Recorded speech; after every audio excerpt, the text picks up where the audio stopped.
Saudações, caros telespectadores, sejam bem-vindos a mais um podcast da sua Índico FM. Nesta edição não vamos fugir à regra. Os que nos acompanham através da Rádio Índico, sejam bem-vindos igualmente para quem nos acompanha através das redes sociais. Nesta edição não vamos fugir à regra, vamos fazer um olhar atento a dois pontos principais: as celebrações dos 50 anos da independência nacional e 63 da construção da Frente de Libertação de Moçambique. Vamos também lá para o fim falar dos membros do Conselho do Estado. Está recordado, caro ouvinte, caro telespectador igualmente, que nos acompanha a esta altura, que a semana passada acompanhamos o simpósio sobre os 50 anos da independência nacional, que surgiu mesmo para fazer uma reflexão sobre a estrutura que se pensa do nosso Moçambique passado, presente e o que se pretende para o futuro. Nesta edição, como sempre, temos dois convidados com conhecimentos sólidos sobre o nosso país. Estamos sim a falar de Américo Sozinho, que tem estado a emprestar o seu conhecimento nestes podcasts. Igualmente temos Alves Mulungo, figuras com quem vamos abordar estes dois temas. Muito bom dia, boa tarde, boa noite, em função da hora que nos acompanham, e sejam bem-vindos. Saudações a si. As mesmas notas vão para os nossos colegas da equipa técnica nesse caso, os nossos telespectadores e também internautas e ouvintes deste órgão. Faço-lhe a mesma questão, seja bem-vindo, saudações.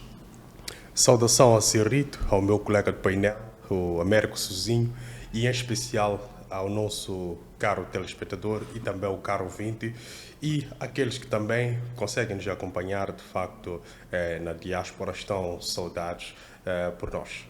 Muito bem, e temos esta nota de partida, alguma nota prévia que gostariam de abordar ou nem por isso? Sim, uma nota prévia que temos por socializar aos moçambicanos tem a ver com a iniciativa tomada pelo Ministério da Educação e Cultura no âmbito da celebração dos 50 anos da independência nacional, onde Sua Excelência a professora Samaria Tovela, Ministra da Educação e Cultura, orientou todas as instituições de ensino superior para definir temas ligados aos 50 anos de independência e orientar, portanto, palestras junto da comunidade acadêmica de cada instituição de ensino superior. E esta atividade poderá continuar depois do dia 25 de junho para, portanto, as escolas do subsistema de educação geral.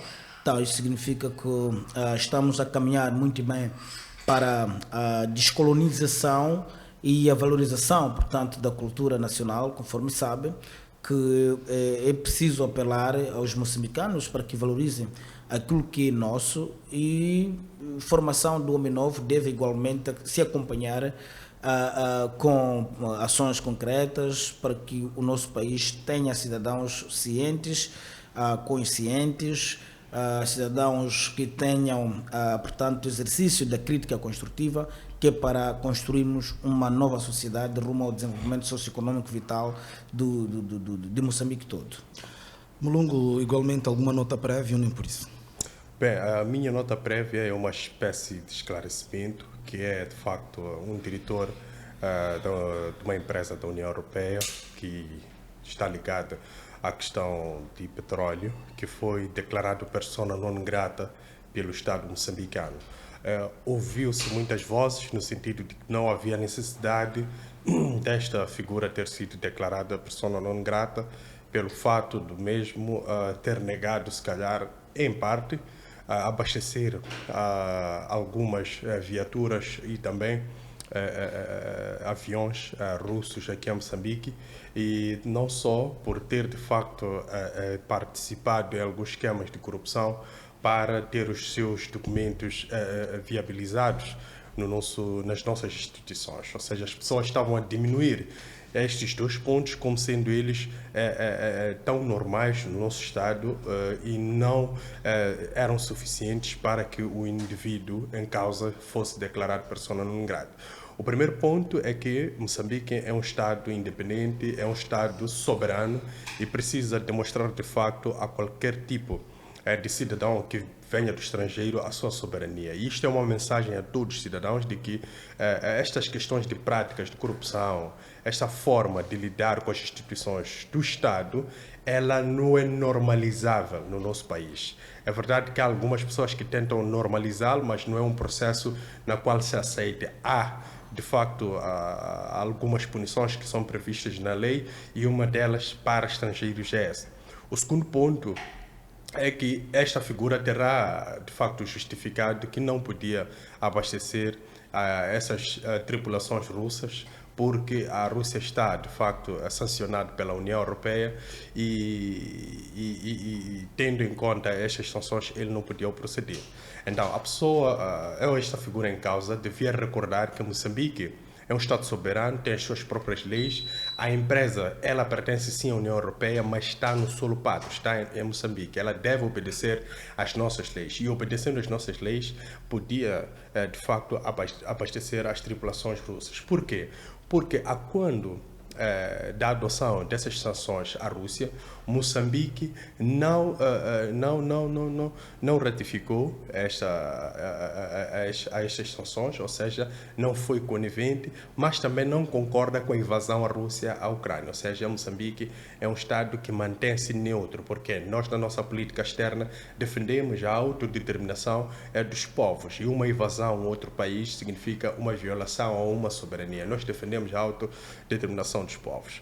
Então, essa ideia de neutralidade, ela foi posta em causa por essa figura em causa. Então, colocando em causa esta questão de neutralidade do Estado moçambicano, o Estado sentou, refletiu e viu que, de facto, estava a entrar numa situação embaraçosa. É por isso que, como forma de demonstrar o seu alto grau de comprometimento com o seu posicionamento a nível da política externa, declarou esta figura persona non grata. Então, é preciso compreendermos que os interesses do Estado, eles não são inquestionáveis, e a dado momento o Estado deve dar as respostas devidas. E eu acho que essa foi uma resposta devida, extremamente bem colocada pelo Estado moçambicano. Muito bem, após estes pontos prévios, vamos aos pontos que nos propusemos a analisar, que é então 50 anos da independência nacional e 63 da criação da Frente de Libertação de Moçambique, já no próximo dia 25. Foi por via disso que acompanhamos semana passada o simpósio, que foi bastante mediatizado.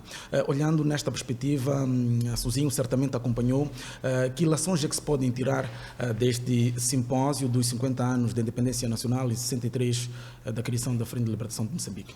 Bom, primeiro, parabenizar ao Partido Frelimo por esta visão holística que desembocou na organização do simpósio. Conforme sabe, que o simpósio é um evento acadêmico que discute, portanto, assuntos da atualidade, e este simpósio esteve inserido no quadro da comemoração dos 50 anos da independência nacional e dos 63 anos da criação da Frelimo.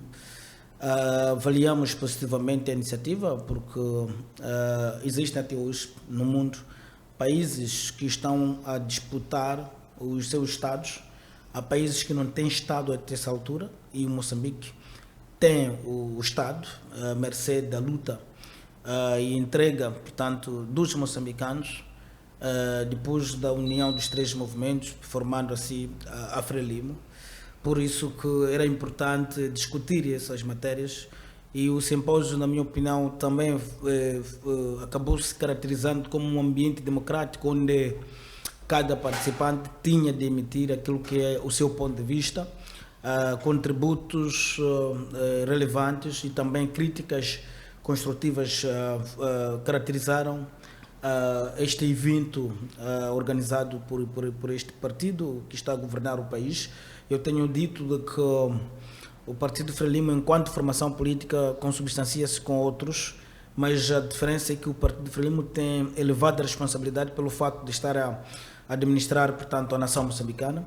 Por isso, o meu posicionamento corrobora com a visão de Sua Excelência Daniel Francisco Chaves, Presidente da República, que dizia no quadro deste simpósio de que a Frelimo está proibida de falhar, os dirigentes da Frelimo estão proibidos, portanto, de cometer erros, mas conforme sabe que quem governa sempre está sujeito a cometer erros, percebe-se obviamente a vontade do chefe do Estado é de que a prioridade absoluta da gestão e administração de quem quer que seja dirigente é o povo moçambicano. Não existe aqui, portanto, uma outra linha de prestação de contas do que a linha única que é do povo moçambicano. Onde estiver o ministro, onde estiver o governador, secretário de Estado, PCA ou qualquer outra estrutura administrativa, deve efetivamente sentir-se indagado pelo fato de não conseguir resolver aquilo que são expectativas, são necessidades, portanto, dos moçambicanos. E isso estaria, obviamente, a desembocar no objeto central da libertação deste país. Conforme sabe que o país tornou-se independente, obviamente, para libertar o homem e a terra, e hoje temos a terra, temos o homem. O que falta é que haja definição coerente das políticas públicas para dar pronta resposta àquilo que são as necessidades e expectativas dos moçambicanos. E, por sua vez, os moçambicanos têm a obrigação de contribuir para a boa governação. Há quem, por exemplo, pensa de que só governa quem estiver na gestão de uma estrutura administrativa. Não, a governação é feita por todos. Há quem não está no poder, mas tem o poder. Há quem, portanto, não tem o poder, não está no poder, mas participa da governação através da sua iniciativa. Nesses 50 anos que se vai, portanto, celebrar no próximo dia 25 de junho, é importante que os moçambicanos reflitam sobre o progresso, sobre as linhas de desenvolvimento, portanto, deste país. Então, nós achamos que aquele simpósio foi um lugar em que se discutiu, portanto, muitos cenários, muitas matérias, até houve desabafos. Então, isso revela de que a Frelimo acaba querendo, como não, sendo uma espécie de quer dizer, uma espécie de escola, onde os outros partidos, não só em Moçambique, mas no mundo, devem aprender que esta formação política, pelo fato de estar a dirigir o país, está sujeita a críticas. Aliás, fazendo aqui uma espécie de comparação entre o partido no poder e os partidos na oposição, na minha opinião, o partido que merece maior escrutínio é o partido que está a administrar o país, porque é quem deve resolver os problemas deste povo. Por isso, julgo procedente este pronunciamento do chefe do Estado de que o Frelimo está proibido a falhar, é verdade.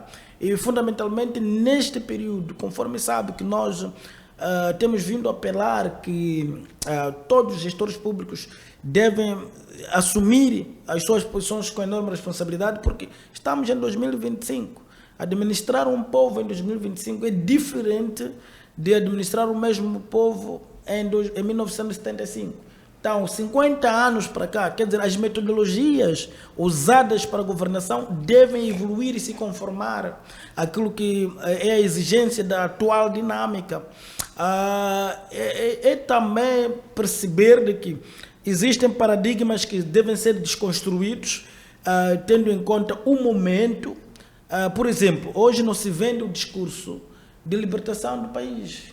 Você nunca ir pedir voto a um cidadão consciente para votar na Frelimo porque libertou o país. Não procede, é temporâneo, porque o jovem de hoje não quer ouvir isto. Ele nem viveu lá. Aliás, na semana finda, eu estive a participar de um debate no outro órgão, dizia eu que um indivíduo, por exemplo, de seus 20 anos, não deve avaliar o desempenho da Frelimo em 50 anos, porque ele não viveu os outros 30, os primeiros 30 anos. Então, avalia a partir do momento que nasceu para frente. Então, com isso significa o quê? Não é correto apregoar, por exemplo, a narrativa de libertação do país para ser apreciado. Isto não procede. O que tem que acontecer é adotar políticas, estratégias, mecanismos que se adequam à atualidade, ao momento em que as pessoas estão a precisar. não vai dizer um jovem de 18 anos de idade que não, a Frelimo libertou. Aliás, quando fala-se de libertação do país, não se fala da Frelimo como partido. É Frelimo enquanto movimento que se criou na altura, em que todos os moçambicanos fizeram parte. Por isso, é extemporâneo, portanto, abordar esses aspectos. Por isso, também gostaríamos de apelar aos nossos governantes, nomeadamente os ministros, secretários de Estado, administradores distritais. A agenda de governação deve ser resolver o problema do moçambicano. Esta é que tem que ser a agenda. Com isso, estaríamos a responder o chamamento do Presidente da República de que a Frelimo está proibida de falhar. E também estaremos a consolidar a nossa própria independência nacional. Não se pode falar de independência nacional enquanto no mesmo país há quem dorme e não sabe o que vai comer amanhã. Não, a independência que se refere não é só livre circulação de pessoas. A independência que se refere deve refletir no prato de cada moçambicano. Com isso estamos a apelar que neste país, em Moçambique, não queremos dirigentes que são, quer dizer, um grupo de dirigentes o grupo é mais rico do que um povo numa província. Isso está errado. Mas temos essas situações em que um simples ministro é mais rico que o orçamento do Estado de uma província, que o orçamento do Estado, se calhar, do plano econômico social e o orçamento de um ano, do país inteiro. Então, esse tipo de situações, e depois, como que a pessoa consegue esses benefícios? Através do povo, em nome do povo. Então, se nós queremos celebrar a independência nacional e essa independência fazer sentir no bolso e no prato de cada cidadão, vale ressaltar que haja dirigentes que possam orientar a sua administração com princípios éticos. Ética significa valores, ética significa saber ser, saber estar, saber conviver. Ética significa respeitar o outro. Quando se fala de respeito ao outro, não é apenas acordar e fazer uma saudação. Respeitar o outro é observar até que ponto podes ajudar a pessoa para evoluir e estar em pé de igualdade consigo próprio.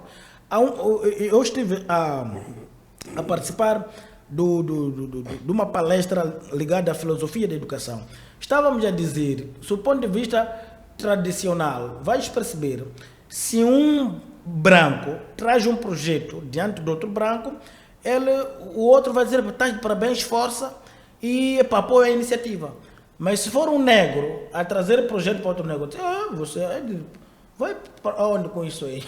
Está a perceber? Então, é importante desconstruir esta forma de ser e estar. Então, é importante que o país, dentro dessa independência, forme cidadãos que que desenvolvam a capacidade de solidariedade.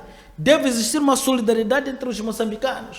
Um moçambicano, se tem viatura, tem que se preocupar por que o outro não tem e como deve ter. Se um moçambicano tem casa, deve se preocupar com o outro por que não tem casa e como pode ter a casa. Se eu posso ajudar para a pessoa a ter casa. Se o outro moçambicano não tem emprego, deve se preocupar por que o meu colega não tem emprego e como posso ajudar para este colega ter emprego. Isso seria usufruirmos da nossa independência nacional. Então, o esforço deve ser coletivo para igualmente termos benefícios coletivos. Não estaríamos a considerar que todos temos de ser iguais, naturalmente. Não, até porque para mim, se todos formos iguais é melhor. É melhor. Sim. Bom, provavelmente aí teríamos que mudar o modelo de governação, o modelo de... Não, é que tens que perceber uma coisa. Não se pode explicar num país, por exemplo, vou dar um exemplo, num país em que tens o indivíduo da mesma... Quando fala-se igualdade, não estamos a dizer igualdade em níveis de vida, por exemplo. Estamos a falar o seguinte, temos um indivíduo de 35 anos de idade, é PhD. Entretanto, fazemos comparação com o indivíduo de 35 anos de idade que tem a 7ª classe. Não é nesse sentido. O que estamos a dizer é, não se explica que você tenha, por exemplo, licenciatura 30 anos de idade, outro tem licenciatura 30 anos de idade, mas você movimenta milhões de meticais e o outro nem para ter dinheiro de chapa consegue. Então, esse desnível acaba nos levando para a segregação. A questão da distribuição da riqueza. Exatamente, tem a ver a gestão equitativa da riqueza. E nosso país temos recursos que podem levar este país a ser rico, a beneficiar a todos os moçambicanos. E entraremos Para o nesse efeito, ponto. é importante que haja racionalidade na exploração dos recursos. Entraremos nesse ponto quando tocarmos nesta questão dos recursos que o país tem, para tocarmos no ponto que, aliás, o Presidente está a fazer referência, que é a questão da independência econômica que tanto se pretende. Como é que acompanhou as celebrações desse simpósio dos 50 anos e 63 anos da Frente de Libertação de Moçambique? Bem, eu acompanhei o simpósio com muita atenção, porque sempre tive uma dúvida e uma inquietação no seguinte aspecto. Se nós pegarmos a Frelimo desde a sua criação em 62 até mais ou menos em 74, no ano de governo de transição e assinatura de acordo de Lusaka, nós percebemos que tínhamos uma Frelimo que era um movimento, que era a Frente de Libertação Nacional, antes de se constituir partido, ainda era um movimento revolucionário, mas tínhamos lá o canal diplomático muito ativo, conforme ouvimos neste simpósio, e nós tivemos também a sua agenda política muito clara e também questões de unidade, ou seja, questões sociais bem estabelecidas. Então, o pensamento do grupo, naquela altura, parece-me que era carregar esses valores para o Estado. E parece-me que houve dificuldades em levar esta herança para o Estado. E as dificuldades, eu creio que depois da criação da Frelimo Partido, cujo o seu membro número 1 é Samora Moisés Machel, e o seu membro número 2, se a memória não me traiçou, é Alberto Joaquim Espanta. Então, quando se transita para partido político, esta ideia de trazer a Frente de Libertação Nacional, que ela é confundida com o Estado, ela começou a perder a sua força a partir do momento que transforma-se em um partido. É verdade que era o partido único num ambiente em que a Frelimo olhava-se como Estado e o Estado olhava-se como a Frelimo. Então, de lá para cá, desde a Constituição como partido, a ideia diplomática parece que começou a reduzir. Ou seja, daquele engajamento diplomático que nós vimos, na qual os contactos abertos, os canais abertos de uma diplomacia aberta da Frelimo com a Argélia, com a Tanzânia, com a França, com os Estados Unidos da América, com a China, com Taiwan e com a própria Rússia, nós começamos a nos reduzir. Parece que nos fechamos ainda mais para os meios diplomáticos. E isso começou a prejudicar essa transferência de uma herança de um grupo revolucionário para o partido, neste caso. E o outro ponto é que a questão da unidade nacional, que era muito apregoada na Frelimo revolucionária, quando nós vimos até os próprios casamentos entre as lideranças lá dentro, era numa vertente de trazer essa questão de unidade nacional, a promoção do casamento, o indivíduo de Cabo Delgado com o indivíduo de Maputo, o indivíduo do centro com o indivíduo do norte, era no sentido de trazer a unidade na diversidade. Então foi-se construindo essa imagem, mas quando ela se constitui partido, também começa a perder o seu valor, porque começa a surgir sinais de tribalismo. Esses sinais de tribalismo começam com a ideia de que o poder ele está somente no monopólio da região sul. E por que a capital é Maputo e não Beira, e não uma outra província? Então, esses questionamentos começam a diluir, neste caso, os frutos da Revolução. E nós ouvimos muito isso nos discursos do presidente Samora, quando ele fala dos frutos da Revolução. É que os canais diplomáticos, que eram tão funcionais, mas também essa ideia de unidade nacional e a política que a Frelimo revolucionária carregava, ela era um projeto tão bem desenhado que poderia funcionar como Estado. E depois entramos na Guerra dos 16 anos. A Guerra dos 16 anos trouxe um novo desafio, o questionar por que de uma união, de um grupo que conseguiu, de facto, libertar um país, há, de facto, o surgimento de novas forças que reivindicam um espaço a nível da política. Este era o novo desafio. E deste desafio nasceram as primeiras eleições, em 94, e estas eleições de 94 trouxeram um cenário de multipartidarismo. Mas mesmo com este cenário de multipartidarismo a nível nacional, a Frelimo não perdeu a sua veia, em parte, deste grupo revolucionário. Continuou com o seu pensamento e este pensamento foi o mantendo até hoje no poder. Agora, o que é que se perde hoje também? É que o partido como tal e o Estado como tal se confundem. São elementos praticamente do mesmo útero.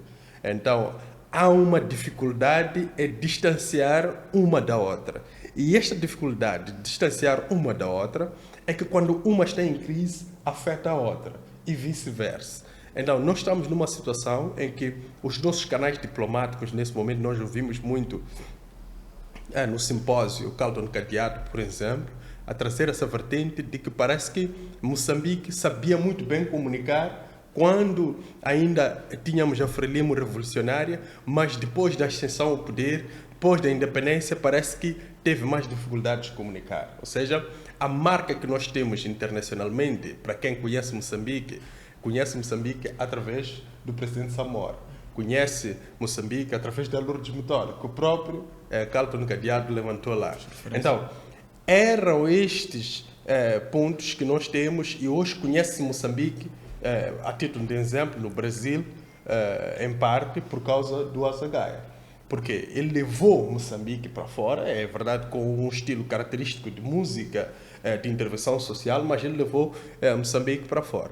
Não, era preciso que nós continuássemos a explorar esses canais, ou seja, aquela ideia de luta em que nós precisávamos comunicar bem para poder obter apoio e adquirir solidariedade internacional da nossa luta, ela devia ter sido continuada, mas continuada no sentido de que, olha, hoje nós precisamos de apoio porque queremos construir um Estado. Hoje nós precisamos da vossa solidariedade porque queremos robustecer o Estado moçambicano. Então, isto devia ter sido continuado. A questão da unidade nacional, hoje não podíamos estar a discutir tribalismo, como vimos também no discurso do Alder Jauana. Não podemos estar a discutir o tribalismo, ou seja, aqueles valores todos que foram cultuados desde a Frelimo na sua criação até a passagem Constituição como partido e depois, quando ela começa a se confundir ou a mergulhar como Estado, não podiam ter sido diluídos, porque ao se diluir nós voltamos à ideia de que há tribalismo. Mas essa ideia também é questionável. Se pegarmos o primeiro presidente da Frente de Libertação Nacional, que é Eduardo Mondlane de Gaza, é verdade que o segundo presidente também do Partido Frelimo, aliás, do grupo revolucionário, que depois passa a ser o primeiro presidente do Partido Frelimo, que é Samora Machel, e também o primeiro presidente da República Popular de Moçambique, ele também é de Gaza, igual ao Mondlane. E o seu predecessor, que neste caso João Kishissano, também é de Gaza. Mas depois tivemos o Armando Emílio Guebuza, que é de Maputo, mas também que tem uma ligação forte com Nampula, parece que ele foi nascido em Nampula, e depois tivemos o presidente Nunes, que é de Cabo Delgado, e hoje temos o presidente Chapo, que é do centro. Então significa que o tribalismo como tal, ele não se verifica sob o ponto de vista de fatos. É verdade que sob o ponto de vista de discurso, sob o ponto de vista de convivência e também de coleta daquilo que são os resultados da luta, pode-se verificar essa ideia de tribalismo. Mas, sob o ponto de vista de facto, olhando para os dirigentes, os presidentes que nós já tivemos e olhando para a Constituição do governo, nesse caso os ministros, nós percebemos que já tivemos ministros de praticamente todas as províncias. Então, isso demonstra, de facto, que a ideia do tribalismo como tal, ela era algo que podia, nesta altura, ter sido enfraquecido em termos de dominar as conversas, mas que ela está sendo resgatada. Isto por quê? Porque hoje há vários agrupamentos na sociedade, temos geração da década de 60, de 70, de 80 e também de 90. E quizá em breve teremos já de 2000, que estão a reivindicar um espaço no poder. Então são esses que, quando não conseguem alcançar ou chegar muito próximo ao poder, vão levantando algum tipo de desculpas. E uma das desculpas é o tribalismo, o outro é a existência de facções dentro do próprio partido, a ideia de que o partido está dividido, há vários agrupamentos, ou seja, as pessoas por ficarem frustradas, porque não vão para Frelimo para militar a ideia partidária, ou seja, a ideia do Frelimo, vão para lá com objetivos próprios e uma vez frustrados esses objetivos próprios, começam a levantar vários tipos de desculpas. É preciso perceber que a Frelimo não é um partido que oferece oportunidades. Ela é um partido que existe para servir o povo. Quando alguém é confiado uma posição que é para servir o povo, é para ele exercer o seu dever patriótico, não é para se beneficiar. Só que nós levamos conosco a ideia de que eu vou me beneficiar com aquela posição na qual fui confiado. Então, esta é uma ideia errada. A outra ideia errada é de que nunca chega a minha vez. A vez de cada um chega, só que algumas pessoas não se apercebem.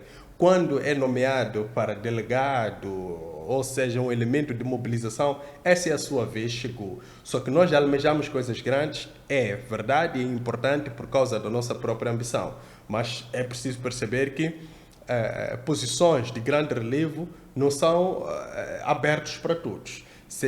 Porque são escassos e nós somos muitos, então é preciso perceber que cada um terá o seu momento.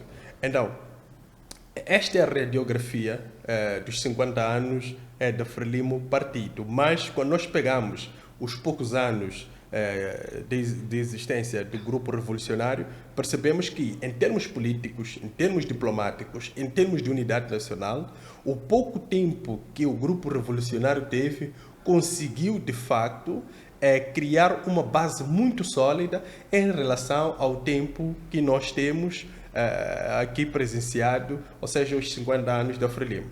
Mas esta confusão de confundir os feitos de 50 anos com os feitos do Estado e dizer que a Frelimo há 50 anos não fez nada, eu creio que ela é questionável. A partir do momento que, se nós olharmos para o quadro aqui, o Sozinho, depois temos a Si, tem a Mi e vários outros que são da década de 70 para cá, nós somos frutos da independência. Ou seja, como disse bem o presidente Guebuza, não havia quadros depois da independência. É por isso que nós temos geração 8 de março, muitas gerações que são pessoas que foram enviadas para o estrangeiro para poder se preparar, se engajar, para vir servir o Estado.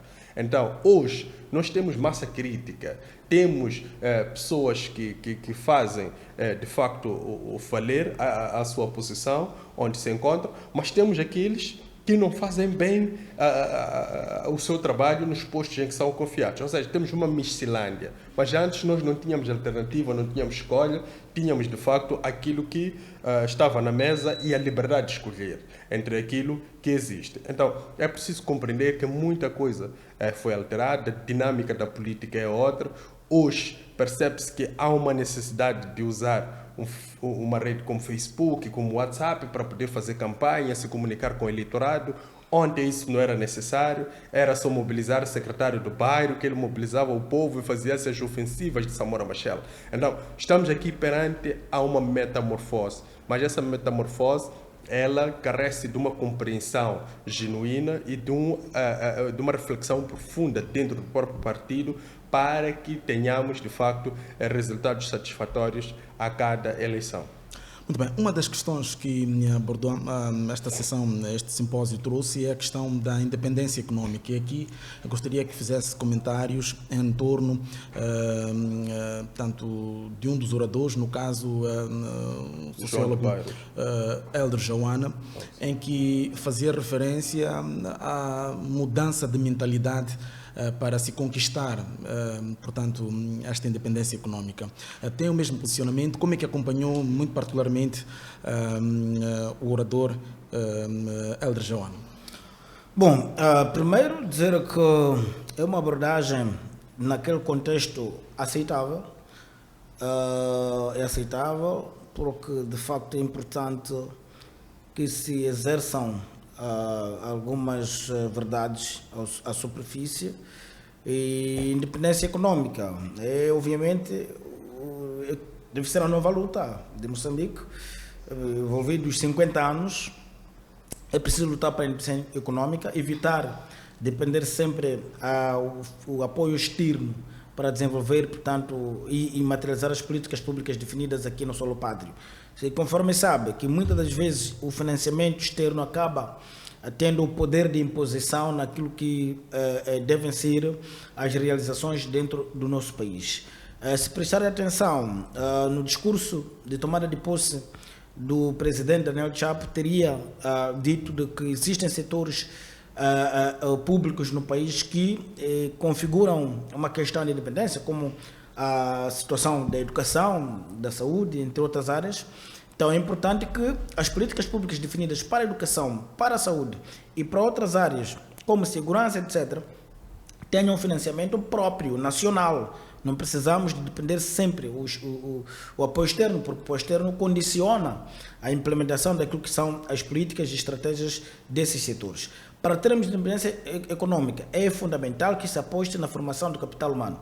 Lembro-me muito bem de um dos pilares do manifesto eleitoral do Partido Frelimo e do candidato na altura presidente em exercício, tinha a formação do capital humano como um dos pilares dentro, portanto, desses 5 anos. É fundamental que se formem pessoas no saber fazer, porque muitas vezes nós temos no nosso país recursos, mas não temos capacidade humana para a exploração desses recursos. Não é porque o país não tem pessoas, temos demais, porque somos mais de 30 milhões de moçambicanos, e este número deve ser capitalizado, mas não tens como capitalizar uma mão de obra que não tenha, portanto, aquilo que chamaríamos de conhecimentos, de habilidades e de atitudes. Então é fundamental que se aposte na formação para olhar aquilo que são os nossos recursos. A partir do momento que teremos moçambicanos formados, então facilmente o governo pode mobilizar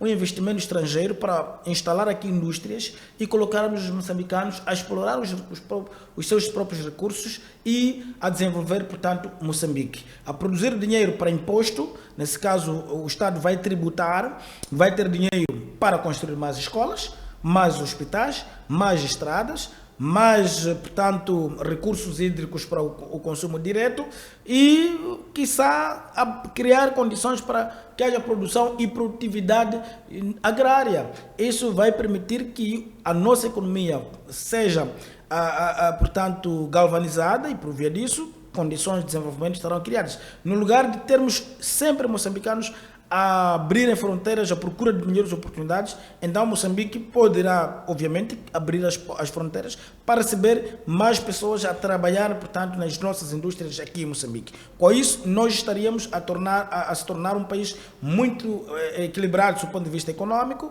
um país independente e, já sabe, quem tem autonomia consegue, evidentemente, materializar todos os seus planos traçados. Mas se não tens autonomia financeira, não tens autonomia econômica, dificilmente vai conseguir materializar os planos que definiu. Por exemplo, fazendo um paralelismo micro, vais perceber se um indivíduo tem planos, mas depende do financiamento dos seus pais ou do seu irmão. O teu irmão pode dizer, ok, planifica para 50 mil meticais. Você planifica 50 e no dia de ter o valor, tive outras despesas, só vai dar 30. Quer dizer, parte do seu projeto não se vai materializar porque o financiamento não foi completo. Então, é a mesma coisa. Mas se você consegue, de forma singular, adquirir esses 50 mil meticais, vais planificar de acordo com os 50 mil meticais que você consegue sem precisar apoio de ninguém. Então, é a mesma coisa. Este é um país, é uma nação. Sendo assim, é fundamental que se aposte na independência financeira. Eu julgo que a partir do ano 51 da independência, a atenção de Moçambique, do governo de Moçambique e dos moçambicanos deve ser propriamente lutar para que este país se torne independente do ponto de vista financeiro. Mas para se alcançar esta independência econômica, peço para reter o seu feedback pensamento. Gostaria que fizesse uma abordagem muito profunda sobre as críticas que o académico lança ao Partido Frelimo, que está a governar o país, que para materializar esta independência econômica falou de críticas profundas que o partido precisa de rever, dentre elas os órgãos do partido, as críticas que são feitas a nível interno. Como é que acompanhou esta visão do académico no simpósio? Bom, eu julgo que é uma abordagem que se deve apreciar com normalidade, porque o académico Helder Joana transmitiu a necessidade do partido tornar-se muito inclusivo, do ponto de vista de congestão dos órgãos. Conforme sabe, há uma pergunta que foi colocada muito genuína, em que o Joana questiona a estrutura, os órgãos do Comitê Central, os órgãos, portanto, da Comissão Política, se tinham um camponês. Então, quando ele te chama para essa pergunta, está a te trazer ao princípio de inclusão que é defendido por ANSCO. Ele diz que a inclusão não deve se olhar apenas em levar as pessoas que têm necessidades especiais, mas a inclusão, ela dilata-se para questões de valorização das pessoas que não têm expressão econômica. A inclusão vai até a valorização das pessoas que pensam de forma diferente. Então, julgo procedente esta crítica, porque é importante perceber, é uma crítica que pode gerar interpretações diferentes, é natural, mas tens de perceber que o Joana quis transmitir a ideia de que a comissão política, o Comitê Central deve ser um órgão aglutinador, deve ser um órgão que inclui todas as pessoas. Não vais colocar pessoas... Tenho ciência de que existem pessoas que poderiam estar na comissão política, poderiam estar no Comitê Central, mas não estão lá. Ele questiona o modelo de acesso para esses órgãos. Então, julgo que é uma questão que se deve discutir não só nessa esfera política, essa questão transcende para a esfera de governação. E eu vou exercer agora uma crítica paralela a esta. Por exemplo, neste país, tendo em conta, temos mais de 30 milhões de moçambicanos, não faz sentido que de governação a governação se mantenham as mesmas pessoas. Isso para mim não faz sentido. Você vai colocar o Rito Dava como chefe de redação há mais de 15 anos, há mais de 20 anos. Não faz sentido isso. Não estamos a dizer que o Rito Dava deve ir a casa. Não, existem outras posições. Aqui nas ciências agrárias chamam de rotação de cultura. Isso pode acontecer, que o Rito Dava hoje deixa de ser chefe de redação, amanhã passa para o diretor, leva-se uma outra pessoa, fica... Tem que ser assim. Ora, se prestar atenção, nos últimos anos, nós assistimos às mesmas pessoas. Até algumas pessoas nem têm tempo, porque acumulam as funções. Parece que há insuficiência de capital humano no país. Funções vitalícias. Isto não está correto. Não é correto. Você vai perceber que o mesmo indivíduo é ministro aqui, mas depois assegura uma posição ali, em simultâneo é secretário de Estado ali. Isso não faz sentido. Essa crítica é fundamental, porque este Moçambique, se de facto é para servir os moçambicanos, então deve-se dar oportunidade a todos. Deve existir aqui o conceito prático de representatividade na estrutura do governo a todos os níveis. Há uma outra questão que também volto a exercer crítica, que tem a ver com a unidade nacional, que o meu colega aflorou muito bem.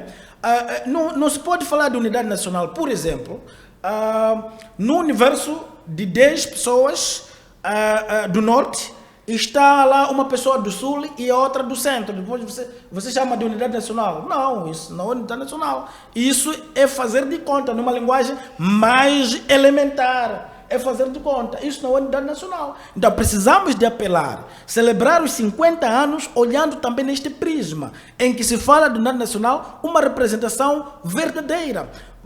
Não se pode também falar da unidade nacional, não se pode falar de independência econômica numa altura em que a mesma pessoa está a produzir, está a viver de recursos dos moçambicanos e aquele que produz não é representado.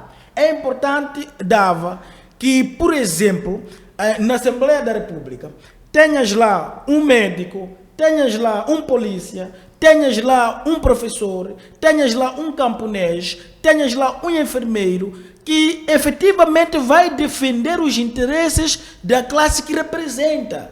Um jornalista tem que estar lá na Assembleia da República também para discutir. Não se deve olhar essas posições como aquilo que estava a dizer o meu colega do painel, o Mulungu, muito bem, de que alguém quando é nomeado fica administrador, ele então diz que é minha vez. Vez de quê? Na governação não existe a vez de ninguém. Na governação existe servir o povo.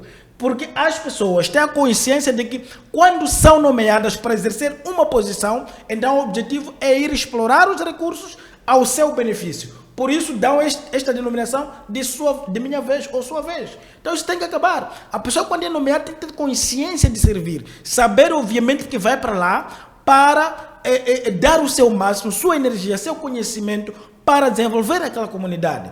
Um dirigente dizia de outra vez, não faz sentido que ainda que seja um administrador do distrito, está a andar pela estrada, encontra pessoas, uma ou duas pessoas estão a ser da escola, alunos, e ele está a passar com ADC e motorista. Deixar crianças andar a pé. Perdes o que, afinal de contas? A que povo estás a servir? Então são essas perguntas que devem ser feitas. É verdade que as críticas algumas vezes podem ser apreciadas de forma contrária, mas é bom porque muitas das vezes as pessoas querem aplausos a 100%. Não existe. Num país democrático, os aplausos não são a 100%. Há quem concorda, há quem discorda. Isso também que para-se aos processos eleitorais. Ainda que vença por maioria absoluta, que é 50+1, não estás a dizer que todos votaram em ti. Mas você administra todos. Então é importante valorizar, portanto, as críticas quando são apresentadas. E muitas das vezes é importante criar um ambiente em que a crítica tenha espaço. Porque muitas das vezes as pessoas caem em erro em fazer críticas em lugares inapropriados porque não existem os lugares apropriados para apresentar essas ditas críticas. Logo cessa a crítica da crítica. Muito bem, estamos mesmo a caminhar para a reta final. Me parece que o último tempo, o último ponto desta edição de hoje poderá passar para uma outra edição. Mulungu, aqui a questão também é a mesma. Como é que vê o mérito e demérito da intervenção do orador Hélder João? Foi no momento certo, na hora certa e com as pessoas certas, como alguns dizem? Bem, o discurso tem várias interpretações. É verdade que o discurso, em algum momento, espelha aquilo que é o contexto a nível nacional e também, numa outra vertente, transmite ao povo moçambicano a ideia de que, afinal, dentro do próprio Partido Frelimo, há um debate aberto de ideias e de uma forma livre. Mas é preciso compreender que o discurso ele vem num fórum onde nós temos presidentes honorários. É verdade que temos que ter, de facto, a ideia de liberdade, mas quando alguns pontos são levantados em fóruns, como num simpósio, elas soam mais ou menos algo um pouco fora de contexto. Digo fora de contexto porque a ideia era trazer aquilo que é o processo dos 50 anos do Estado moçambicano como tal, desde a sua independência em 75, e num outro fórum, os 63 anos da Frelimo. É verdade que a Frelimo, como partido, tem pouco mais de 49 a 48 anos de idade. Então, depois tem o Grupo Revolucionário. Temos 3 campos por explorar, né, a estas alturas.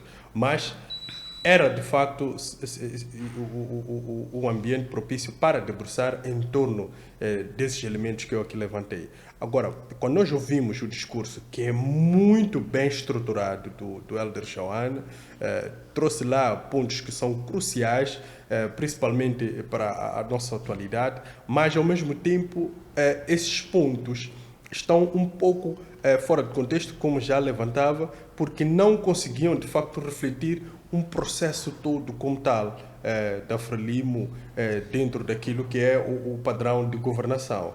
Trouxe mais questões que deviam, se calhar, ser tratadas num fórum mais fechado da própria Frelimo, porque lida com questões internas, ou seja, assuntos de quadros, mas ao mais alto nível, desde órgãos como Comissão Política, reunião de quadros e antigas lideranças. Digo isso porque, a partir do momento que nós ouvimos o próprio Hélder João falar de campesinos a nível da comissão política, significa que há uma reivindicação de representatividade das tais massas a nível mais alto do próprio partido. Então isso devia, se calhar, ter sido transmitido também a um nível mais alto e não num fórum muito aberto. Primeiro, o simpósio, houve a percepção, ou seja, temos a percepção de que todos que estiveram lá estão a convite do Presidente da República. Estando a convite do Presidente da República, significa que houve ali um espaço tão aberto para estender alguns problemas do partido em frente aos convidados do Presidente da República. Eu creio que, em termos de exercício democrático, é algo muito bem colocado, mas em termos de debate de problemas internos de um partido, foi um ambiente extremamente errado para a colocação. Porque, eu vou trazer aqui um exemplo.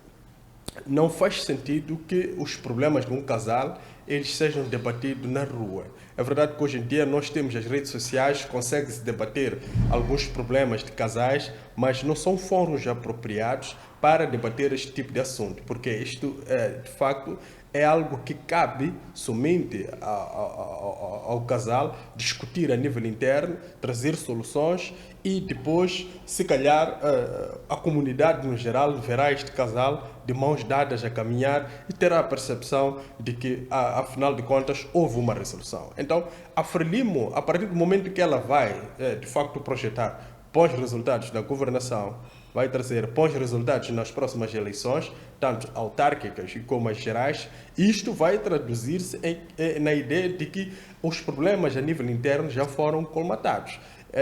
Houve ali algo, se calhar, que saltou à vista de todos. Tivemos nas últimas manifestações as sedes distritais, algumas células que foram vandalizadas e destruídas que precisam ser reconstruídas. Então, qual é o plano para a reconstrução da imagem da Frelimo a nível nacional e também do reposicionamento do partido perante as novas dinâmicas dentro da sociedade? Então, isto é o que se requer, se calhar, poder ter saído de lá. Não estou a desqualificar nem a diminuir o discurso do Elder Joana. Foi um discurso extremamente importante, muito bem colocado, com pontos bem desenvolvidos, mas creio que o fórum não era tão bem apropriado. E principalmente quando percebemos que foi meio eufórico, houve uma exaltação, principalmente a parte onde ele toca na ideia da cooptação e estando em frente de ex-dirigentes, eu creio que devia ter baixado um pouco o tom, porque parece já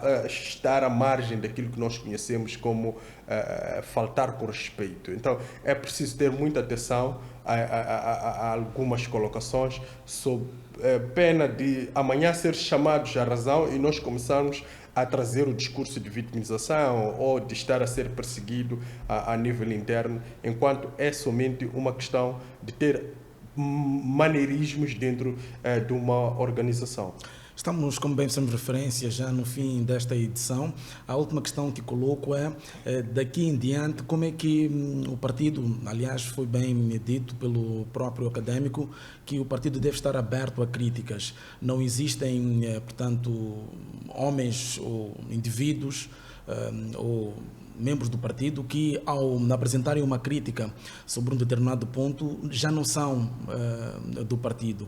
E a partir daí abordou também um dado que gostaria que comentasse, o tempo já não nos ajuda tanto, é a questão dos assessores, em que capturam a liderança e transmitem sempre opiniões de este não é nosso, aquele não é correto. Portanto, orientam sempre o dirigente a seguir numa direção que não ajuda muito bem na imagem e na governação. Olha, eu infelizmente terei de concordar com Elder Joana neste capítulo. No partido existe este conceito. Fundamentalmente, quando chegam momentos em que as pessoas querem apresentar as suas propostas. Já começa, este não é nosso, este é viente, quando que chegou, mas quando é tempo de trabalho, não há este problema. E quando chega o tempo de servir, de dar oportunidade à pessoa para mostrar o que sabe, para contribuir ao país, começa essa confusão. Esse não é nosso, quando o tempo está aqui, Então, esse tipo de brincadeira, eu chamo de brincadeira, isso passa a expressão, não deve existir. Eu acho uma crítica bem exercida. O partido tem que estar aberto a críticas. O partido tem que evitar ter assessores que enganam o chefe que está tudo bem quando não está. Porque muitas das vezes, os ditos críticos são aqueles que têm olhos de ver as duas partes, as duas faces. Quando está tudo bem, elogiam. Quando está mal, também criticam. É assim como se constrói uma nação sólida. Entretanto, nós, infelizmente, queremos ouvir tudo bem quando não está tudo bem. Um ministro comete erros, tem que ser criticado para melhorar o seu desempenho. Mas, pelo contrário, o próprio ministro é que se revolta. Há dias tivemos uma situação em que o Ministério do Interior não assume o seu próprio quadro. E depois, quando a imprensa fala, emite comunicado a se contradizer. Esse tipo de situações não tem outro nome do que incompetência. Em situações sérias, custa caro por isto. Não faz sentido. Então são essas situações que nós, o Partido Frelimo tem que admitir isto. Tem que permitir que haja críticas construtivas. Tem que permitir, porque não pode só estar à espera de elogios. Quando fala-se de oposição, não é só entre partidos. A oposição ocorre intrapartido. Nas nossas próprias casas. Há dias que o teu filho não concorda contigo, a tua esposa não concorda contigo. Há dias que você também não concorda com a tua esposa, com teus filhos. Então isso acontece. Só se constrói uma nação sólida, um partido sério, através das críticas. As críticas ajudam. Agora, esse conselho não é nosso, etc. Muita gente, eu já ouvi falar com muita gente que passou isso. Quando chega o tempo de benefícios, esse não é nosso. Tempo de trabalho é nosso. Isso tem que acabar. Eu acho que é uma atenção que deve merecer, portanto, apreciação. É importante que se capitalize este pronunciamento, este encorajamento e este pronunciamento. Nós esperamos, obviamente, que aquilo que ele falou tenha sido acatado. Aliás, já sabe que numa comunicação você não agrada a todos. Entretanto, os que não se sentiram, os que não ficaram satisfeitos com aquela abordagem, a minha solidariedade. A próxima vez pode aparecer alguém com posicionamento contrário. É assim a vida, como acontece. Obrigado. Como disse, estamos mesmo na reta final, comunga da mesma posição, crítica, autocrítica, para se desenvolver o país. Disse, alto e bem, um bom tom, que há momentos em que, quando alguém coloca uma posição, é visto como um indivíduo que não é o termo nosso. Sim, há muito questionamento da ideia de pertença, muitas das vezes em algumas organizações. E em outro momento nós percebemos que há algumas pessoas que têm tendência em capturar as organizações e por fim também capturar o Estado. Digo isso porque o que disse o Elder Joana sobre a ideia dos assessores que também vão dando informações incorretas aos chefes é o que se traduz em má governação. Nós temos a polêmica de existência de 19 milhões de crianças no nosso país, abaixo de 10 anos. Isto traduz-se em um mau assessoramento a um determinado líder ou a determinada figura que vai aparecer a propalar os tais números. Só que, a partir do momento que a tal figura também aceita trazer algumas atrocidades ao público, nós percebemos que há incompetência por cadeia. Então, quando é assim, é preciso demitir a todos. Todos eles não nos valem para nada, porque eu não posso aceitar, na minha capacidade cognitiva normal, que existem 19 milhões de crianças abaixo de 10 anos no nosso país, num universo de 35 milhões de pessoas, num país onde maioritariamente são jovens. Então, se maioritariamente são jovens, se eu deduzo dos 35, 19 milhões que são menos de 10 anos, onde é que eu vou apanhar um número que satisfaça a maioria de jovens no universo de 35? Eu creio que a matemática também é muito clara. A pessoa que foi dizer isso aos meios de comunicação, também devia ter refletido em torno dos números que nós temos de censo. E a pessoa que o assessorou deve ser responsabilizado, todos eles devem ser responsabilizados porque estão, de facto, a trazer uma má imagem de Moçambique no geral. Ou seja, não estão a envergonhar somente o setor da saúde, estão a envergonhar o país todo, porque a comunidade internacional olha para nós como sendo pessoas que têm problemas de cálculos básicos de matemática. Então, eu creio que neste posicionamento o Elder João está muito correto. E o outro ponto também é a ideia de existência de pessoas que não aceitam crítica. Ou seja, eu desconfio muito. Eu, quem me elogia todos os dias, praticamente o evito. Eu em particular.